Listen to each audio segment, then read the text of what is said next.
Hello everyone, welcome to अधिगम शुद्ध। मेरा नाम शोभना है और सीधे सितंबर 2026 को टारगेट करते हुए कर रहे हैं हम यहाँ पे सीडीपी यानी कि बाल विकास का टॉपिक। और बाल विकास के टॉपिक में फिलहाल हम दो चीज़ों को कवर अप कर रहे हैं। एक जिसमें हम लोग कंटेंट पार्ट को डिस्कस कर रहे हैं और एक जिसमें हम पीवाईक्यूज कर रहे हैं। 10 to 15 क्वेश्चंस की जो है पीवाईक्यूज एक वीडियो में कवर अप करने की कोशिश कर रहे हैं। आज हम 10 क्वेश्चंस पीवाईक्यूज करने वाले हैं और ये चाहे आप पेपर 1 की प्रिपरेशन कर रहे हैं चाहे आप पेपर 2 की प्रिपरेशन कर रहे हैं, ये वीडियो इक्वली बेनिफिशियल है दोनों के लिए, क्योंकि चाहे पेपर 1 हो चाहे पेपर 2 हो, आपको पता है यहाँ पे सिलेबस बिल्कुल सेम है। ठीक है, तो ये आपका टॉपिक है आज का और आज हम 1 to 10 क्वेश्चन कवर अप करते हैं, फिर धीरे धीरे क्वेश्चंस इंक्रीज करते जाएंगे। चलिए, फर्स्ट क्वेश्चन जो है वो हमसे कह रहा है, according to Vygotsky, what is the role of the teacher in facilitating cognitive development? यानी कि Vygotsky के अनुसार संज्ञानात्मक विकास जो है उसको सुगम बनाने के लिए शिक्षक की क्या भूमिका है। बहुत अच्छा क्वेश्चन है और बहुत ही प्यारा क्वेश्चन है। आपको पता है ये कि Vygotsky कहते हैं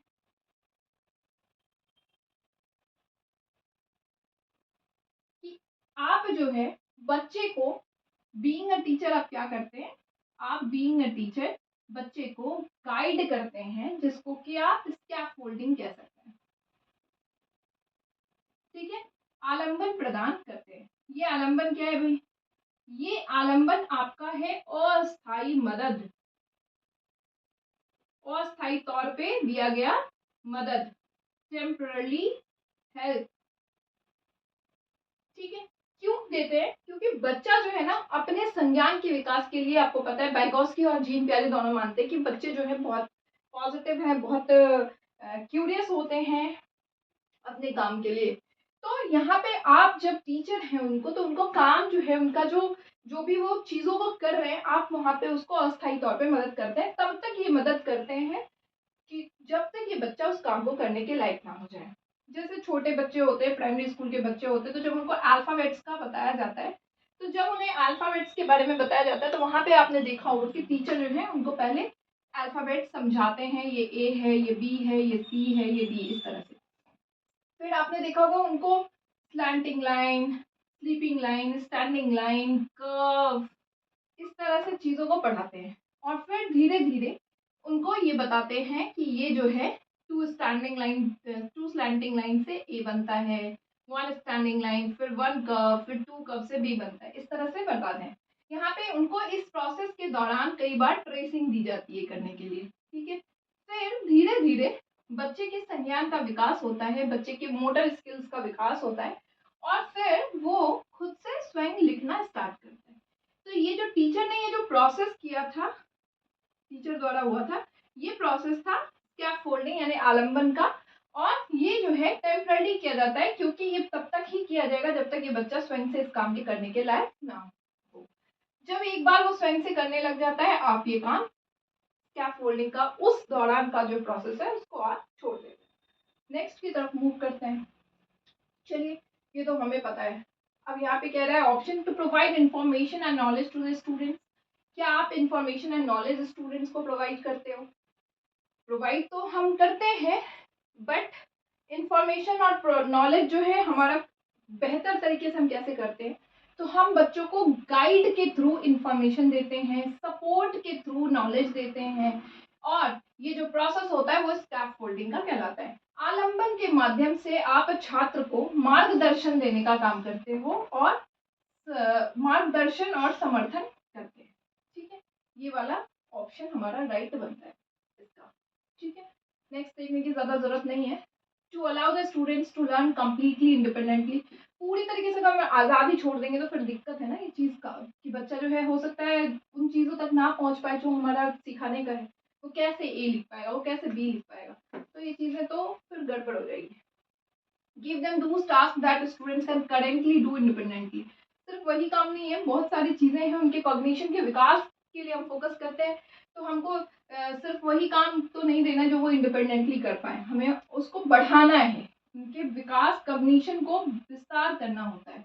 यहाँ पे जो बच्चा आपने पढ़ा है स्कैफोल्डिंग के प्रोसेस में कि ZPD एक दायरा होता है जिसमें आप क्या करते हैं, ये बच्चे का कॉग्निशन का विकास है, यहाँ तक उसने किया है और ये जो दायरा है यहाँ तक आप इसको बढ़ा रहे हैं, ठीक है। तो ये जो प्रोसेस होता है इस प्रोसेस को हम क्या कहते हैं, स्कैफोल्डिंग कहते हैं, आलम्बन कहते हैं, जिसमें देते कौन है, टीचर। टीचर जो है हमारे वो क्या है, more knowledgeable than others, MKO, जो हमसे ज्यादा जानकार है वो ये चीज करते हैं, ठीक है। तो सेकंड नंबर ऑप्शन बनता है। नेक्स्ट क्वेश्चन, क्वेश्चन नंबर 2 की तरफ हम मूव करते हैं। क्वेश्चन नंबर 2 हमसे कह रहा है which of the following statements about adolescence is not correct. इनमें से अडोलेसेंस के बारे में कौन सी ऐसी चीज है जो सही नहीं है, किशोरावस्था के बारे में कौन सा कथन सही नहीं है। पहला कह रहा है adolescence is a social construction, किशोरावस्था एक सामाजिक रचना है। बिल्कुल ही सही बात है, ये एक सामाजिक रचना है क्योंकि आपने अडोलेसेंस का जो टाइम पीरियड है जो भी माना है ये सामाजिक तौर पर आपने इसको किया है, सोशल तौर पे आपने इसको कंस्ट्रक्ट किया है, ठीक है। सोशली ये कंस्ट्रक्टेड हुआ है कि ये वाला जो टाइम पीरियड है, बच्चा जब टीनेजर का होगा वो किशोरावस्था में प्रवेश करेगा, तो ये चीजें हमने अपने बाउंड्रीज में सेट किया है, तो ये एक सामाजिक रचना है, ठीक है। अब ये वाली बात सही है और हमको जो सही नहीं है वो ढूंढना है, तो यानी ये वाला एलिमिनेटेड है। Next, adolescence is generally considered to begin with puberty। हाँ, puberty से स्टार्ट होता है, the process that leads to sexual maturity and the ability to reproduce। किशोरावस्था को आमतौर पर यौवन को शुरू करने के लिए माना जाता है और यह एक ऐसी प्रक्रिया है जो यौन परिपक्वता और पुनरुत्पादन की क्षमता को ले जाती है। बिल्कुल सही बात है, ये एडोलेसेंस प्यूबर्टी से स्टार्ट होता है, यहाँ से जो है सेक्सुअल मैच्योरिटी आती है और सेक्सुअल मैच्योरिटी आपको रिप्रोडक्शन की तरफ जो है वो बच्चों की डेवलपमेंट्स होती है, तो ये बात भी सही है और जो सही नहीं है वो हमको ढूंढना है, ठीक है। तो यानी कि ये वाला ऑप्शन भी एलिमिनेटेड हो जाता है, ठीक है। चलिए नेक्स्ट कह रहा है adolescence is developmental transition. Adolescence किशोरावस्था बचपन और वयस्कता के बीच विकासात्मक संक्रमण है। हाँ, आपका एडोलेसेंस पीरियड जो होता है यहाँ, उससे पहले आप चाइल्डहुड प्रोसेस में रहते हैं और उसके बाद आप जो है अडल्टहुड प्रोसेस में जाते हैं, ठीक है, वयस्कता की ओर। और ये एडोलेसेंस है हमारा, ये जो है एक ट्रांजिशनल पीरियड होता है जिसमें आप जो है चाइल्डहुड से कहाँ तक जा रहे हैं, चाइल्डहुड बचपन से वयस्कता के बीच में आप हैं और इसमें आपके शारीरिक, संज्ञानात्मक, मनोसामाजिक परिवर्तन होते हैं। बिल्कुल सही बात है, इस फेज में बच्चे में बहुत सारे चेंजेस होते हैं, इसीलिए आपने देखा होगा जब आपने डेवलपमेंट में ये पढ़ा होगा तो यहाँ पे आपने पढ़ा होगा कि इसमें जो है इमोशनल स्टेबिलिटी की कमी होती है, बच्चे को लगता है लीडरशिप क्वालिटीज उनमें डेवलप्ड हो गए, बच्चे को लगता है वही सब कुछ है, तो वो अपनी जो है लीडरशिप क्वालिटीज को डेवलप करते हैं यहाँ पे। इनमें आपने स्प्रिंग एंड स्ट्रॉन्ग वाला देखा होगा कि बच्चे जो हैं बहुत जल्दी खुश होते हैं और बहुत जल्दी जो है उनके अंदर तनाव, स्ट्रेस देखा जाता है जो किसी बात को लेकर के। तो बहुत सारे ऐसे ट्रांजिशनल पीरियड इनमें है, बच्चों के फिजिकली आप देखेंगे चेंजेस होते हैं, कॉग्निटिव लेवल पे चेंजेस हो रहे हैं, साइकोलॉजिकल चेंजेस भी आप देखते हैं बच्चों, तो ये बात सही है, इसलिए ये हमारे ऑप्शन में नहीं बैठ रहा है। चलिए, children across different culture ushers in and experience adolescence in similar manner। क्या पूरे कल्चर में हर जगह adolescence बिल्कुल सेम तरीके से होता है? ये बात बिल्कुल गलत है। हर एक कल्चर में अपना तरीका होता है और उसमें आपको कहीं पे एडोलेसेंस के पीरियड में उतार चढ़ाव देखने को मिल जाएगा, अलग अलग तरीके से। किसी को ज्यादा एक्सपोजर मिला और वहां पे उसने उसके एडोलेसेंस का जो उसने एक्सपीरियंस किया वो अलग किया, किसी को कम मिला वहां उसने अलग किया, तो ये डिफरेंसेस, अंतर आपको देखने को यहाँ पे मिल जाएंगे। तो ये बात गलत है और जो गलत है वही हमें ढूंढना है। So fourth number option will be the right option. चलिए next.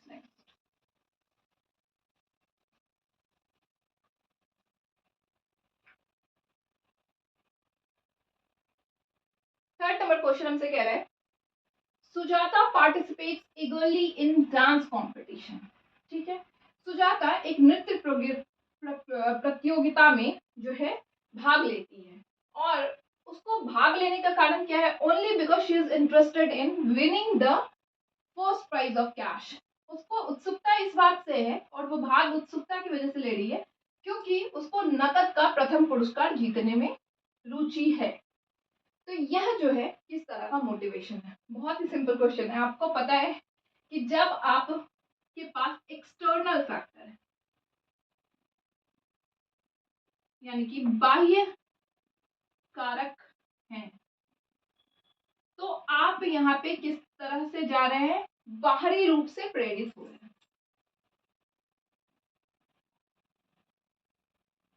बाह्य अभिप्रेरणा या बाहरी अभिप्रेरणा आपके अंदर है क्योंकि अभी आप जो है कोई काम इसलिए कर रहे हैं क्योंकि आपको यहाँ पे प्राइजेस चाहिए, ठीक है, या फिर आपको यहाँ पे रिवार्ड्स चाहिए, या फिर आप कह सकते हैं आपको यहाँ पे जो है क्या रीइंफोर्समेंट चाहिए।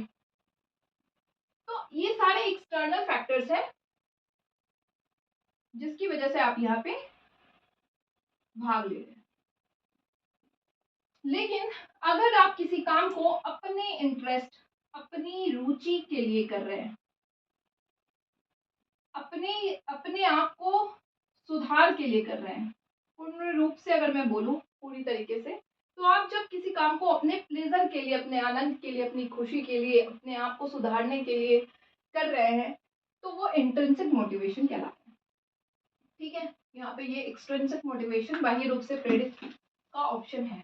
ठीक है, सेकेंड नंबर ऑप्शन होगा मास्टरी ओरिएंटेड लर्नर। आपको पता है जब कोई चीज किसी कौशल को विकसित करने के लिए आप जो है उस चीज पे ध्यान देते हैं, आप यहाँ पे किसी, ये भी एक तरह से इंटरनली इंट्रिंसिक मोटिवेशन का एग्जांपल है कि जब आप यहाँ पे कोई काम इसलिए कर रहे हैं क्योंकि आपको अपने अंदर सुधार करना है, आपको अंदर कौशल विकसित करना है, तब आप जब करते हैं तो ये हो गया। फेलियर अवॉइडिंग लर्नर जो है ये तो आपका ऑप्शन एक तरह से एक्सट्रिंसिक का है कि आप इसलिए डर की वजह से कर रहे हैं कि आपको डर है कि अगर आपने ये काम नहीं किया तो आप फेल हो जाएंगे, तो ये तो बाह्य कारक है।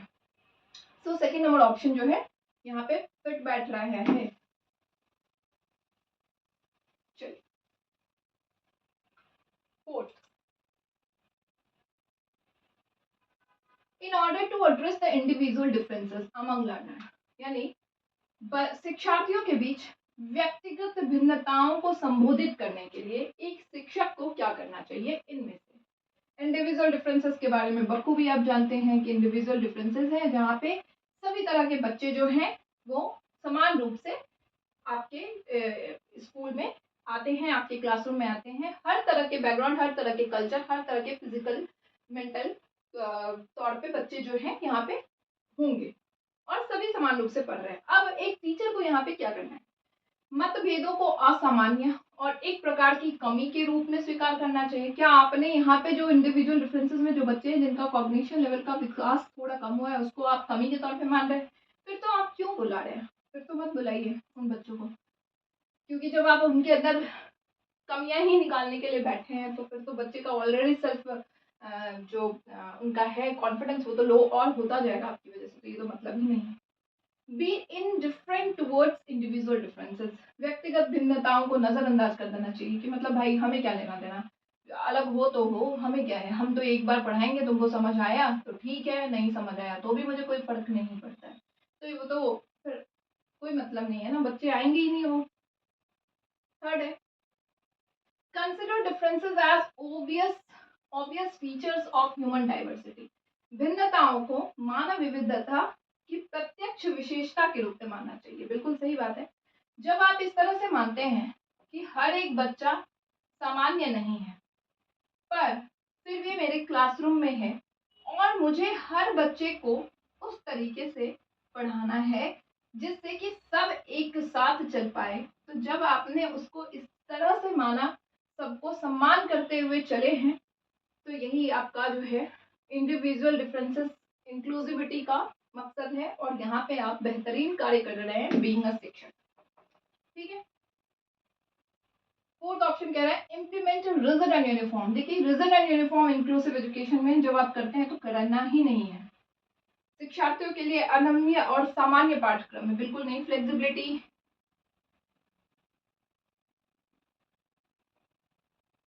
फ्लेक्सिबिलिटी लाना है, यानी लचीलापन आपको लेके आना है करिकुलम में। जब एक बच्चे को नहीं समझ आ रहा है तो आपको वहाँ पे विभेदित निर्देश का, डिफरेंशिएट इंस्ट्रक्शन का भी इस्तेमाल करना है, ये आपका काम है। लचीलापन के साथ साथ जो है आपको अपनी टीचिंग स्ट्रैटेजीज अलग अलग अपनानी पड़ सकती है। तो 3rd नंबर ऑप्शन सबसे बढ़िया है इस क्वेश्चन का, बाकी सब बकवास। चलिए 5th नंबर क्वेश्चन हमारे जीन पियाजे आए हैं। जीन पियाजे तो आते ही रहते हैं और उनका ही एक तरह से जीन पियाजे, वाइगोत्स्की, कोलबर्ग, इन सब की चीज़ों को तो हम अपने एजुकेशन सिस्टम में इतना इस्तेमाल भी कर रहे हैं क्योंकि उन्होंने बखूबी बहुत ही बढ़िया जो है आपको बताया है, अपनी थ्योरी दी है और उस थ्योरी में इतना ज़्यादा बढ़िया चीज़ है जिसको हम इम्प्लीमेंट करते हैं रियल लाइफ में। जीन पियाजे believed that knowledge is, Jean पियाजे का मानना है कि ज्ञान जो है वो क्या है। चलिए, constructed by the child rather than being passed passively from the environment, पर्यावरण से निष्क्रिय रूप से पारित होने के बजाय ये जो है बच्चे के द्वारा निर्मित किया जाता है। सही बात है। जीन पियाजे तो कहते हैं कि बच्चे जो है अपने ज्ञान के निर्माता स्वयं है ना। इन्होंने कहा है, इस बात को इन्होंने माना है कि बच्चे का कॉग्निटिव मैच्योरिटी यानी कि परिपक्वता जितनी होगी उस हिसाब से वो चीजों को सीखता जाता है। ठीक है, यहाँ पे आप बीइंग अ टीचर फैसिलिटेट, सुविधा प्रदान करने का काम करते हैं। ये अपने ज्ञान का निर्माण अपने दिमाग में स्वयं करते हैं। ठीक है, ये बात इन्होंने कहा है। आपको यहाँ पे बच्चों को जो है क्या करना है, आपको बच्चों को उनके ज्ञान के निर्माण के प्रोसेस में आपको उनको मदद करना है, फैसिलिटेट, सुविधा प्रदान करना है। तो ये बात तो सही है। नेक्स्ट है innate and given rather than acquired through interaction, अंतःक्रियाओं के माध्यम से प्राप्त है। ये इन्होंने नहीं कहा। इन्होंने कहा कि कॉग्निटिव मैच्योरिटी, कॉग्निटिव परिपक्वता जितनी बच्चों के अंदर आती है वो बच्चे अपने ज्ञान का निर्माण स्वयं करते जाते हैं। ठीक है, तो ये बात इन्होंने कही है।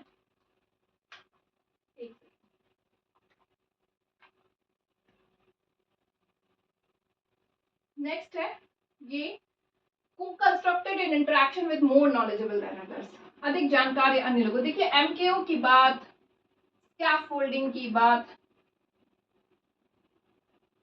आलम्बन, और यहाँ पे हिंदी लिखा हुआ है अधिक जानकारी, दूसरों से ज्यादा जानकारी लो, इनकी बात पियाजे ने करी ही नहीं है। इनकी बात तो हमको पता है बहुत अच्छे से कि वाइगोत्स्की ने करी। ठीक है, तो ये बात तो हम जानते हैं। तो ये वाला ऑप्शन तो यहीं पे एक दृश्य व्यवहार परिवर्तन है जिसे विश्वसनीयता के साथ मापा जाता है। देखिए इस तरह दृश्य व्यवहार की चीजें, विजिबल बिहेवियर चेंजेस और रिलायबिलिटी की बातें ये करते ही नहीं है। तो फर्स्ट ऑप्शन इन्होंने कहा है कि बच्चे ज्ञान का निर्माण स्वयं तरीके से करते हैं और इन्वायरमेंट से निष्क्रिय रूप से पारित करने के बजाय स्वयं होता है। बस आप इनके उस रास्ते में आइए और सुविधा प्रदान करिए, ये बात इन्होंने कही है। नेक्स्ट है in a progressive classroom assessment is, progressive classroom के बारे में आपको पता है, प्रगतिशील कक्षा क्या है, जहाँ पे आप बच्चों को पॉजिटिविटी के साथ में वेलकम कर रहे हैं, अच्छी अच्छी चीजें सिखा रहे हैं, क्लासरूम में उनको एक्टिव रखते हैं, आप उनको जो है डिफरेंशिएटेड इंस्ट्रक्शन का इस्तेमाल करते हैं, विभेदित निर्देश का इस्तेमाल कर रहे हैं, आप इंक्लूसिविटी लेके आ रहे हैं, समावेशन लेके आ रहे हैं, फ्लेक्सिबिलिटी लाते हैं,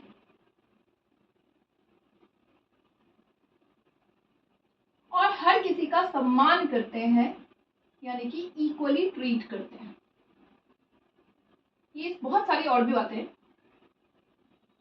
ये आपका प्रगतिशील कक्षा ओवरऑल अगर हम देखें तो इन चीजों को मानती है। ठीक है, अब कह रहा है कि प्रगतिशील कक्षा में आकलन जो है, जो आप असेसमेंट करते हैं बच्चों को, वो क्या है, किस तौर पे आप करेंगे। क्या ये डायनामिक है, गतिशील होता है? बिल्कुल गतिशील है असेसमेंट। जब आपने कोई चैप्टर पढ़ाया था और चैप्टर के बाद में आपने एक टेस्ट लिया था, एमसीक्यू ही लिया था, तो उस एमसीक्यू से आपको जो स्टूडेंट्स थे आपके उनके बारे में एक इन्फॉर्मेशन मिल गई थी। इस इंफॉर्मेशन में आपको ये भी पता लगा कि मेरे जो ये वाला स्टूडेंट है ये इसको समझने में कठिनाइयाँ आई हैं। ठीक है, ये चीज़ें आपको समझ आई थी उस दौरान में, और जब आपको आई थी कठिनाइयाँ का पता लगा था तो आपने उसको क्या किया, उस तरीके से ट्रीट किया। बीइंग अ टीचर आपने उसको पढ़ाया, दोबारा से समझाया, साथ ही साथ बाकी सारे बच्चों का आपको एक ग्रोथ का, स्ट्रेंथ का भी पता लगा और साथ ही साथ वीकनेस का भी पता लगा। जब आपको वीकनेस यानी कि कमी का पता लगा तो आपने उस पर काम किया। ठीक है, ये तो होता है, आप बार बार हर एक यूनिट टेस्ट लेते हैं, फॉर्मेटिव असेसमेंट्स लेते हैं, तो ये सारी चीज़ें होती हैं और ये गतिशील है। क्योंकि गतिशील इसलिए है क्योंकि आप इसको जो है यहाँ पे उसके ग्रोथ के बारे में, इम्प्रूवमेंट पे बात करते हैं। ऑब्जेक्टिविटी वस्तुनिष्ठ नहीं है ये बिल्कुल भी कि आपने एक सर्टेन क्राइटेरिया है उसी क्राइटेरिया पे आपको जाना है, यहाँ पे ये नहीं है। सबमिटिव भी नहीं है, जजमेंटल नेचर का तो है नहीं है कि आपने लास्ट में योगात्मक हो गया, लास्ट में आपने जो है एक ग्रेड्स दे दिए हैं, मार्क्स दे दिए हैं, फेल और पास का टैग लगा दिया है, या फिर फर्स्ट क्लास सेकंड क्लास या परसेंटेज का टैग लगा दिया है, ये सब चीज़ें आप कर दे रहे हैं। नॉर्मेटिव मानक संदर्भित भी नहीं है, यहाँ पे आप दूसरों से उसको कंपैरिजन नहीं कर रहे हैं कि भाई मेरे, आप अपने बच्चे का ग्रोथ जो है दूसरे बच्चे के साथ देख रहे हैं, मेरे इस स्टूडेंट का ग्रोथ और इस स्टूडेंट का ग्रोथ अलग अलग है, यहाँ पे ये काम आप कर नहीं रहे, तो ये चीज़ें नहीं है। सो फर्स्ट ऑप्शन इसका बनता है। चलिए 7 number question, which of the following process is essential in meaning making of the information received from environment and store it further in memory? निम्नलिखित में से कौन सी प्रक्रिया वातावरण से प्राप्त जानकारी के अर्थ निर्माण और इस स्मृति के आगे संग्रहित करने के लिए आवश्यक है? जब आप जो है आपके पास में कोई चीज, कोई डेटा, कोई इंफॉर्मेशन है, ठीक है, और इस इंफॉर्मेशन, ये जो इंफॉर्मेशन मीनिंग मेकिंग है, अर्थ निर्माण है, और इसको आप जो है अपने स्मृति में रख रहे हैं, मतलब जो आपका जो कॉग्निशन है, इसमें जो एग्जिस्टिंग नॉलेज है, इसको आप बढ़ा रहे हैं इस दायरे को। ठीक है, तो ये कौन सा कार्य होगा, कैसे होगा? भाई सिंपल सी बात है कि जब आपने कुछ पढ़ा, कोई चैप्टर पढ़ा, तो आपने कैसे उसको मीनिंग मेकिंग किया, मतलब वो आपके लिए अर्थपूर्ण कैसे हुआ? जो चीजें आप पढ़ रहे थे या कोई आपको पढ़ा रहे थे, तो आप उस समय में ध्यान दे रहे थे, उस चीज पे सुन रहे थे। तो कुल मिलाकर के जब आप अटेंशन देते हैं किसी चीज पे, ठीक है, तब आप जो है क्या करते हैं, मीनिंगफुल लर्निंग करते हैं। हाँ, ये बात क्लियर है, मीनिंगफुल लर्निंग आप यहाँ पे करते हैं और ये चीज आप नए नॉलेज को अपने एग्जिस्टिंग नॉलेज में बढ़ाते जाते हैं। ठीक है, सो अटेंशन इसका ऑप्शन होगा। डिके शायद होना आपका घर, आपने ध्यान नहीं दिया तब होगा डिके। फॉरगेटिंग, भूल जाना, आप भूल के ध्यान देंगे तो भूलेंगे क्यों भाई, मीनिंगफुल लर्निंग कर रहे हैं ना, मीनिंगफुल लर्निंग में आप भूलेंगे कैसे? पुनर्प्राप्ति या रिट्राइवल की बात हम नहीं कर रहे हैं, अभी हम फिलहाल जो प्रोसेस है उसी प्रोसेस में हम ये काम को कर रहे हैं। सो फर्स्ट नंबर ऑप्शन इसका आंसर है, ध्यान देना है। ठीक है, नेक्स्ट 8 नंबर क्वेश्चन हमसे कह रहा है, which of the following is an example of the question that requires students to analyse? इनमें से कौन सा एक प्रश्न का उदाहरण है जिसमें छात्रों की जानकारी का विश्लेषण करने की आवश्यकता होती है, एनालाइज करना है किसी चीज पे, वो जो है बहुत ज्यादा डीप थिंकिंग आप कह सकते हैं यहाँ पे कर रहा है।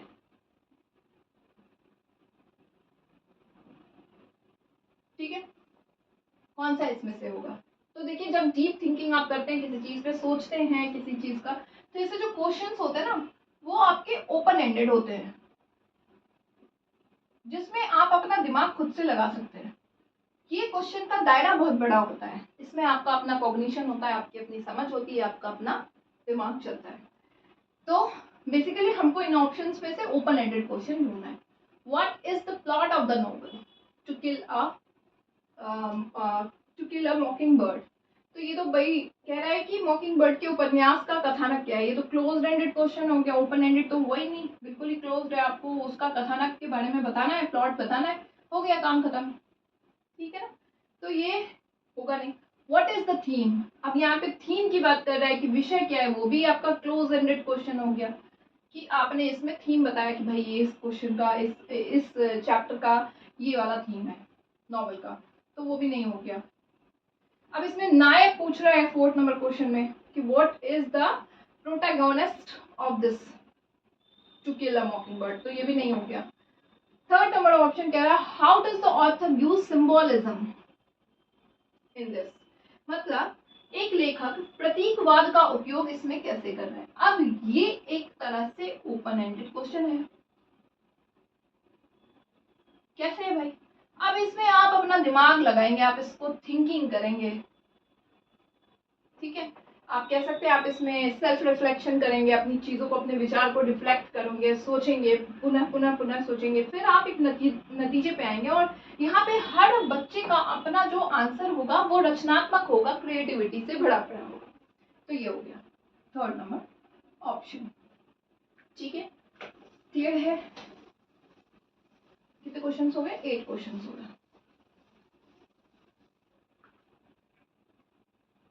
9th number question, A teacher should constantly reflect their own stereotypes and biases. एक टीचर को अपने खुद के मतलब स्वयं के रूढ़िवादिता और पूर्वाग्रहों पर चिंतन करना चाहिए निरंतर। बिल्कुल सही बात है। आप कहाँ पे कई बार बीइंग टीचर हमको लगता है हम अपनी सोच को लेकर के बहुत सही है, मैं तो बहुत मॉडर्न हो गई हूँ, बट कई बार हमारे अंदर भी स्टीरियोटाइप्स आती है क्योंकि वो चीज़ें हैं हमारे अंदर। तो हमें ये चीज़ सोचनी चाहिए, रीथिंक करनी चाहिए अपने बायसनेस को, अपने रूढ़िवादिता को और पूर्वाग्रहों पर निरंतर जो है चिंतन करना चाहिए कि क्या मैंने ये जो चीज़ किया है ये सही है या ये जो है इस तरह से काम हो रहा है। अगर आपको लगता है कि मेरे अंदर रूढ़िवादिता या पूर्वाग्रह इस टॉपिक को लेकर के हो गया है तो आपको उसको चेंज करना चाहिए। सही बात है, सेशन सही है। Culturally responsive teaching means the teacher are reflective. Reason इसका कह रहा है, कारण कह रहा है कि सांस्कृतिक रूप से उत्तरदायी शिक्षक का अर्थ है कि शिक्षक चिंतनशील। बिल्कुल, अगर आप डिफरेंट बैकग्राउंड के बच्चे हैं आपके पास में, अलग अलग बैकग्राउंड के बच्चों को आप पढ़ा रहे हैं यहाँ पे, तो आपको सांस्कृतिक रूप से जो है क्या होना चाहिए, चिंतनशील होना है आपको हर एक, क्योंकि आप हर एक कल्चर के बच्चे को, आपको पता है कि बच्चे जो है अलग अलग कल्चर के हैं, तो आपको यहाँ पे उस तरीके से चलना है। आप चाहे जिस कल्चर के हैं, जिस बैकग्राउंड के हैं, जिस धर्म के हैं, लेकिन जब आप एक स्कूल में शिक्षक हैं तो आपको वहाँ पे उन चीज़ों को ध्यान देना है और चिंतनशील होना है, ताकि आप किसी की संवेदना के साथ किसी के फीलिंग्स को हर्ट ना करें, किसी के कल्चर को, किसी चीज़ को लेकर के हर्ट ना करें और आपके अंदर स्टीरियोटाइप या बायसनेस ना रहे। तो ये बात बिल्कुल सही है और ये असर्शन इसका बेस्ट आंसर रीजन है। So both A and R true and R is the correct explanation of A और आर दोनों सही और ए आर की सही व्याख्या कर रहा है, ठीक है। सो 9th number question is done. Last 10th number question,